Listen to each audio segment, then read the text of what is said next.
May tanong lang ako. Ano yung rason kung bakit sineselebrate ng mga Pilipino ang November 1, samantalang hindi naman yan araw ng mga patay?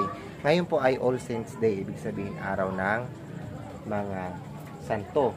Bakit tayo ay nagpupunta sa sementeryo November 1, hindi November 2? The fact, ang November 2 ay, yun yung araw ng mga kaluluwa o All Souls Day. Bakit November 1 nagpupuntahan sa sementeryo? Ano yung rason? Sige nga, isa-isa. Meron po ba na dito? Oh, magbigay kayo ng rason. Bakit November 1, hindi November 2? Hindi naman yung araw. Siguro po na nakasanayan na siguro ng mga tao na November 1 yung araw ng patay. Oh, di ba? All Saints Day. Kaya kami nung nasa Leyte ako, hindi kami pumupunta ng lola ko ng November 1. Why? It's because hindi naman siya araw ng mga patay o araw ng mga kalula. Araw ng mga santo. Ikaw, ano sa tingin mo kaya?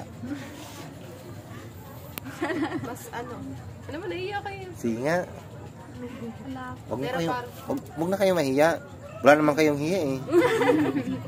Joke lang. Oh, yan. Ano kaya sa tingin mo? okay na daw, kayo naman daw. Oh, next. Ayaw nila. Yung iba po kasi ang alam po nila dalawa po yung dapat pagdiriwang ng araw ng mga patay, 1 at saka 2, pero hindi po nila alam yung ibig sabihin ng ano ba talaga yung ano doon. Yun. Pinakapagdiriwang. Yes. Pero ang totoo, dapat pupunta tayo ng cemetery araw ng mga kaluluwa, hindi araw ng mga santo. So, yun lang. So, once again, this is Ronald Garpos Official and Babush.